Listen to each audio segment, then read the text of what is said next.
اعوذ باللہ من الشیطان الرجیم بسم اللہ الرحمن الرحیم اللہم صلی علی محمد وآل محمد وعجل فرجہم۔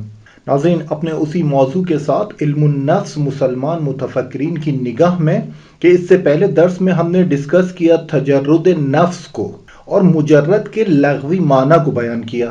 اس کے علاوہ موجودات عالم کی تقسیم بندی کو ذکر کیا کہ موجودات اس عالم میں، اس کائنات میں مادی ہے، مثالی ہے اور عقلی ہے۔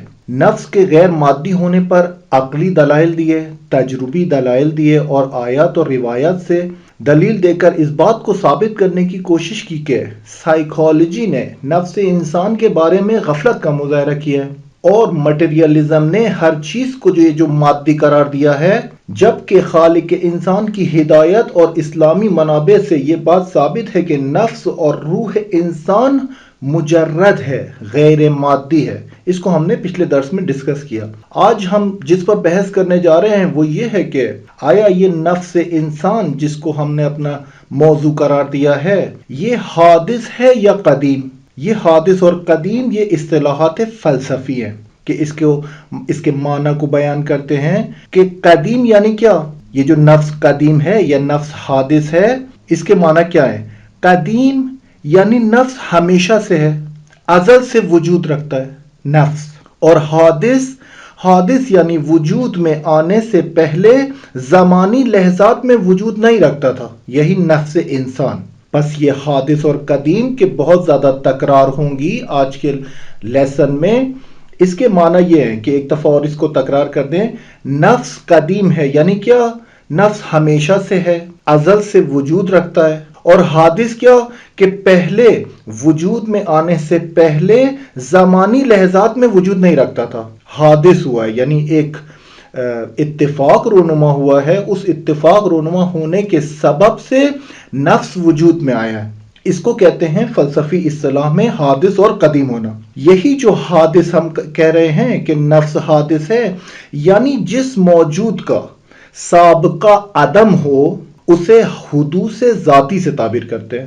یہ اصطلاح حدوث ذاتی اس بات کو بیان کرتی ہے کہ کسی بھی موجود کا سابقہ عدم ہے، یعنی عدم سے وجود میں آئی ہے، اور جو موجود کسی بھی مرحلے اور مرتبے میں معدوم نہ ہو وہ قدیم ذاتی کہلاتی ہے۔ یہ دو اصطلاحات حدوث ذاتی اور قدیم ذاتی۔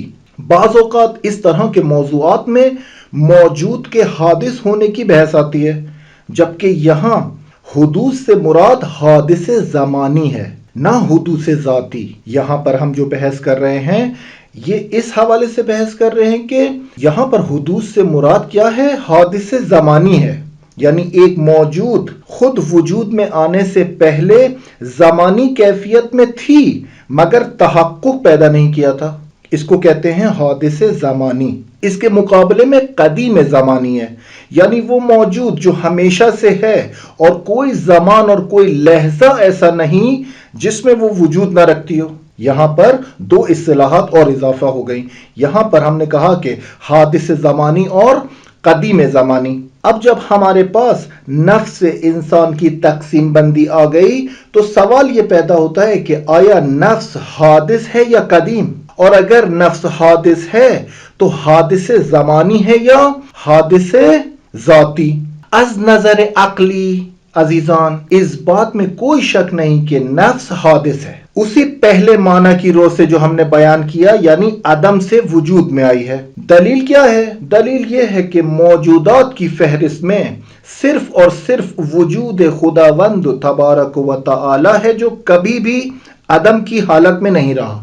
یہ دلیل عقلی ہے جو متعدد فیلسوفان اور متفکرین مسلمان نے بیان کی ہے کہ خداوند کی ذات فقط و فقط ایسی ہے جو کہ کبھی بھی عدم کی حالت میں نہیں رہی۔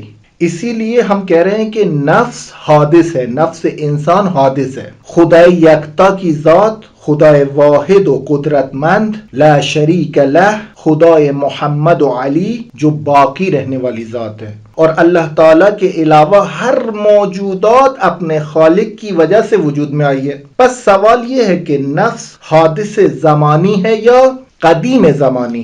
بحث فیلسوفان کے درمیان یہ ہے کہ آیا نفس حادث زمانی ہے یا قدیم زمانی. قول اول کو ہم تھوڑا بیان کرتے ہیں اور پھر اس کا نقد کریں گے. قول اول کو بیان کرنے کے بعد قول اول کیا ہے؟ یعنی نفس انسان کا قدیم زمانی ہونا. فیلسوفان کے درمیان کچھ ایسی شخصیات گزری ہیں جنہوں نے نفس انسانی کو قدیم زمانی کہا ہے، جن میں سے افلاطون سر فہرست ہے. افلاطون اور اس کے پیروکاروں نے دو دلیل قائم کی ہیں کہ نفس انسان قدیم زمانی ہے. دلیل اول، پہلی دلیل کیا کہتے ہیں؟ یہ کہتے ہیں کہ نفس انسان کے حادث ہونے پر بس یہ سوال کر لینا کافی ہے کہ کیا عامل باعث ہوا کہ نفس انسان حادث ہو گیا، یعنی زمان میں موجود نہیں رکھتا تھا اور پھر وجود میں آ گیا. یہ سوال کرتے ہیں، اپنی دلیل کو دینے کے لیے ایک سوال ابھارتے ہیں افلاطون اور اس کے پیروکار، جن کا ماننا یہ ہے کہ نفس قدیم زمانی ہے. تو یہ سوال کرنے کے بعد یہ خود کہتے ہیں کہ اس کی دو وجہ ہو سکتی ہیں. نمبر ایک، نفس انسانی تحقق پانے کے لیے مادے اور نیرو اور زمین لازم کا محتاج تھا.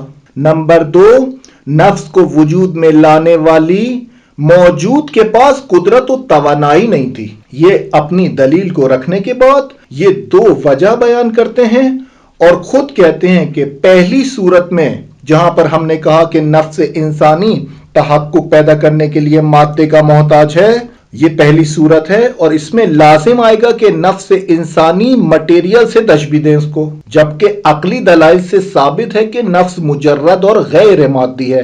بس پہلی صورت امکان پذیر نہیں ہے. دوسری صورت جہاں پر ہم نے بتایا کہ افلاطون اور اس کے پیروکار کہتے ہیں کہ نفس کو وجود میں لانے والی جو ذات ہے، جو فاعل ہے، جو نفس کو خلق کر رہی ہے، اس میں قدرت و توانائی نہیں تھی.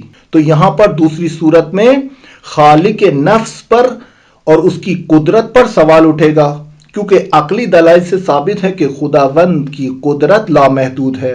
بس دوسری صورت بھی نہیں ہو سکتی. تو افلاطون اور اس کے پیروکاروں کا یہ ماننا ہے کہ اس کے علاوہ کوئی اور چارہ نہیں کہ نفس انسان کو قدیم زمانی تصور کریں. یعنی انہوں نے ایک دلیل قائم کی، اس دلیل کے بعد سوال کیا اور اس سوال کرنے کے بعد دو وجوہات بیان کی اور دونوں وجوہات کو اپنے طریقے سے رد کرنے کے بعد کہا کہ ہمارے پاس اور کوئی چارہ نہیں ہے سوائے اس کے کہ ہم نفس انسان کو قدیم زمانی تصور کریں. اس کے مقابلے میں اسی دلیل اول جو افلاطون اور اس کے پیروکاروں نے دی ہے، اس کے مقابلے میں متعدد فیلسوفان اور مسلمان متفکرین کی نگاہ میں اس کے خلاف نظریہ ہے، یعنی اس کے رد میں ہے، اور وہ کہتے ہیں کہ نفس انسان قدیم زمانی نہیں ہے، حادث زمانی ہے.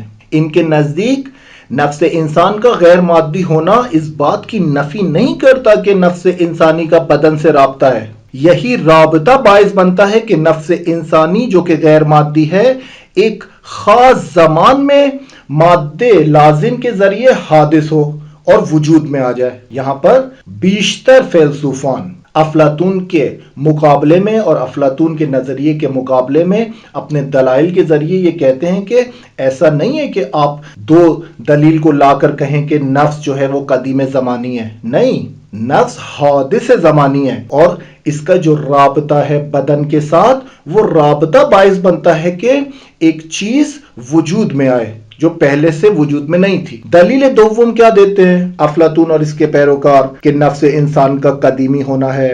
وہ کہتے ہیں کہ ایک طرف ہم جانتے ہیں کہ نفس انسان تا ابد وجود رکھتا ہے اور باقی ہے، اور دوسری طرف سے اس بات پر یقین ہے کہ جو موجود بھی حادث زمانی ہوگی وہ محدود ہے اور اس میں ہمیشگی نہیں ہے. پس ہم کہہ سکتے ہیں کہ نفس کو ابدی ہونے کے لیے حتماً قدیم زمانی ہونا پڑے گا. اگر اس کے علاوہ اور کوئی صورت ہوئی تو نفس باقی مادی موجودات کی طرح فنا پذیر اور تباہی پذیر ہوگا. یہ دلیل دوم لاتے ہیں. اب اس دلیل دوم کے جواب میں بیشتر فیلسوفان من جملہ صدر المتحلہین ملا صدرہ کا کیا نظریہ ہے؟ وہ کہتے ہیں کہ نفس انسان اپنی پیدائش کے آغاز میں مادے کی محتاج ہے، مگر باقی رہنے کے لیے کسی مادے کی محتاج نہیں. یہ جو ملا صدرہ کا نظریہ ہے جس کو حکمت متعالیہ بھی کہتے ہیں، اس نظریے کو عربی میں یا فلسفی کتابوں میں اس جملے سے تعبیر کرتے ہیں: النفس جسمانیت الحدوث روحانیت البقاء۔ اس جملے کو آپ جہاں بھی دیکھیں، یہ جملہ کس کا ہے؟ ملا صدرہ کا جملہ ہے۔ فلسفی کتابوں میں موجود کو اور نفس انسانی کو بیان کرنے کے لیے استعمال ہوتا ہے۔ کہتے ہیں کہ نفس جسمانی طور پر حادث ہے، مگر روحانی طور پر اس کو بقا حاصل کرنے کے لیے کسی مادے کی ضرورت نہیں ہے۔ یعنی یہی حکمت متعالیہ اگر آپ اس کو کچھ جملوں میں قید کریں تو وہ یہ بنتا ہے کہ نفس اپنی آغاز پیدائش میں جسمانی ہے اور رفتہ رفتہ تکامل کے اثر سے گزر کر مرحلے تجرد یا غیر مادی میں تبدیل ہو جاتا ہے، اور پھر اس کو باقی رہنے کے لیے کسی جسم کی ضرورت نہیں رہتی۔ مثال کے طور پہ ایک ریشم کا کیڑا کچھ مدت گزر جانے کے بعد پروانے یا تتلی میں تبدیل ہو جاتا ہے۔ یہ ہوا قول اول۔ قول اول کیا تھا؟ یعنی نفس انسانی قدیم زمانی ہے۔ قول دوم یعنی نفس انسانی کا حادث زمانی ہونا، جو ملا صدرہ نے اور بیشتر مسلمان متفکرین نے بیان کیا ہے، اور جو کہ ثابت ہے کہ ہم آگے آنے والے درس میں ڈسکس کریں گے کہ نفس کا حادث زمانی ہونا ثابت ہے۔ قول اول کے دلائل کے جواب میں یہ بات عیان ہے کہ نفس انسانی حادث زمانی ہے، نہ کہ قدیم زمانی، کیونکہ اگر اس بات کو تسلیم کریں کہ نفس انسان بدن سے تعلق قائم کرنے سے پہلے وجود رکھتا تھا، یعنی قدیم سے تھا، تو دو حالت پیش آئیں گی۔ یعنی دیکھیں فلسفی بحثوں میں ان باتوں کو بیان کرنے کے بعد حالتیں بیان کی جاتی ہیں، ان حالتوں کی شرط و شرائط کے بعد ایک نتیجہ دیا جاتا ہے۔ تو یہاں پر یہ جو دوسرا قول ہے کہ انسان کا نفس حادث زمانی ہے، وہ کہتے ہیں کہ دو حالت پیش آئیں گی اگر ہم اس کے علاوہ کوئی نظریہ رکھیں۔ ایک نظریہ کہ نفس انسان کا موجود واحد تھا، اور دوسرا یہ کہ نفس انسان موجودات متعدی رکھتا تھا، یعنی متعدد موجودات رکھتا تھا۔ اس کو کہتے ہیں اگر واحد تھا تو بدن سے تعلق کے بعد کثرت پیدا کرے گا، اور یہ نظریہ باطل ہے۔ اور اگر موجودات متعدد تھا تو یہ بھی ممکن نہیں، کیونکہ ہر انسان اپنے اندر یہ احساس رکھتا ہے کہ اس کا نفس دوسرے لوگوں کے نفس سے مختلف ہے۔ پس نتیجے یہ استدلال یہ ہے کہ نفس انسان بدن مادی کے ہمراہ حادث ہوتا ہے۔ یہ جملے کو آپ لوگ اپنے ذہن میں رکھیں کہ نتیجہ استدلال کیا ہے حادث زمانی کا، کہ نفس انسان بدن مادی کے ہمراہ حادث ہوتا ہے۔ حادث زمانی عاقلانہ ترین استدلال ہے، اور اس کے بعد کوئی بھی مسلمان فیلسوف حکمت متعالیہ کے مقابل یا ملا صدرہ کے نظریے کے بعد اس کا کوئی رد نہیں کر سکا۔ یہاں پر جو ہم نے دلیل دی ہے وہ دلیل عقلی تھی۔ اب دلیل نقلی اور آیات قرآنی سے دیکھتے ہیں کہ آیا یہ دلیل قرآنی آیات سے بھی ثابت ہے اور قرآن اس نظریے کی تائید کرتا ہے یا نہیں۔ اب جب ہم نے دلیل عقلی دی ہے کہ نفس انسان حادث زمانی ہے، تو اب اس قرآنی آیات کے سائے میں پیش کریں گے اور دیکھیں گے کہ قرآن بھی اس کی تائید کرتا ہے۔ فیلسوفان مسلمان اور متفکرین اسلام نفس انسان کے حادث زمانی ہونے پر آیات قرآن سے مدد لیتے ہیں۔ ہم یہاں ان آیات کی تلاوت کا شرف حاصل کرتے ہیں کہ سورہ مؤمنون میں آیت 12 سے 14 میں خداوند متعال فرماتا ہے: اعوذ باللہ من الشیطان الرجیم وَلَقَدْ خَلَقْنَا الْإِنسَانَ مِنْ سُلَالَةٍ مِّنْ طِينٍ ثُمَّ جَعَلْنَاهُ نُطْفَةً فِي قَرَارٍ مَّكِينٍ ثُمَّ خَلَقْنَا النُّطْفَةَ عَلَقَةً فَخَلَقْنَا الْعَلَقَةَ مُضْغَةً فَخَلَقْنَا الْمُضْغَةَ عِظَامًا فَكَسَوْنَا الْعِظَامَ لَحْمًا ثُمَّ أَنشَأْنَاهُ خَلْقًا آخَرَ فَتَبَارَكَ اللَّهُ أَحْسَنُ الْخَالِقِينَ۔ یہاں پر خداوند فرماتا ہے کہ اور بتحقیق ہم نے انسان کو مٹی کے خلاصے سے بنایا، پھر ہم نے اسے ایک محفوظ جگہ میں نطفہ بنا دیا، پھر ہم نے نطفے کو لوتھڑا بنایا، پھر لوتھڑے کو بوٹی کی شکل دی، پھر بوٹی سے ہڈیاں بنا دیں، پھر ہڈیوں پر گوشت چڑھایا، پھر ہم نے اسے ایک دوسری مخلوق بنا دیا۔ پس بابرکت ہے وہ اللہ جو سب سے بہترین خالق ہے۔ یہاں پر اس آیات کو آپ حادث نفس انسان کے حادث زمانی ہونے پر تشبیہ دیں، یعنی قرآنی آیت بھی اسی نظریے کی تائید کر رہی ہے جو ملا صدرہ نے نفس انسان کے حادث زمانی ہونے پر پیش کیا ہے۔ یعنی انسان کی خلقت کے آغاز کے مراحل کو اگر آپ دیکھیں اسی آیت کی روح سے تو تمام مراحل مادی ہیں، مگر کہاں پر چینج آتا ہے؟ چینج وہاں پر آتا ہے کہ آیت میں جو جملہ ہے ثم انشأناہ خلقا آخر، کہ یہاں کلمہ ثم کا ظہور بتا رہا ہے کہ تاخیر زمانی ہے اور ایک جدید مرحلے کا آغاز ہے، اور جملہ خلقا آخر اس بات پر دلالت کر رہا ہے کہ اب موجود مادی میں غیر مادی کا اضافہ ہوا ہے، جس مطلب کو سورہ سجدہ کی آیت نمبر 9 میں بیان کیا گیا ہے کہ خداوند فرماتا ہے کہ وَنَفَخَ فِيهِ مِن رُوحِهِ، یعنی ایجاد روح انسان کے بدن میں کیسے ہو رہی ہے؟ یعنی روح کو پھونکا جا رہا ہے بدن میں، بدن انسان میں۔ ظاہر آیات قرآن اس بات کی گواہ ہے کہ نفس انسان ایک ایسی موجود ہے کہ بدن میں روح پھونکنے کے بعد حادث ہوتی ہے۔ نفس انسان جب بدن میں روح پھونکی جا رہی ہے اس کے بعد وجود میں آ رہی ہے، کہ اگر قرآن کی اس آیات کا سورہ مومنین کا 12 سے 14 تک ترجمہ ہم پڑھیں تو پھر ہم دیکھیں گے کہ مادی حالات سے کیسے یہ انسان کا نفس غیر مادی اور مجرد میں تبدیل ہو رہا ہے، کہ اسی انشأناہ خلقا آخر، کہ ہم نے اسے ایک اور موجود بنا دیا، ایک اور جدید خلقت دے دی۔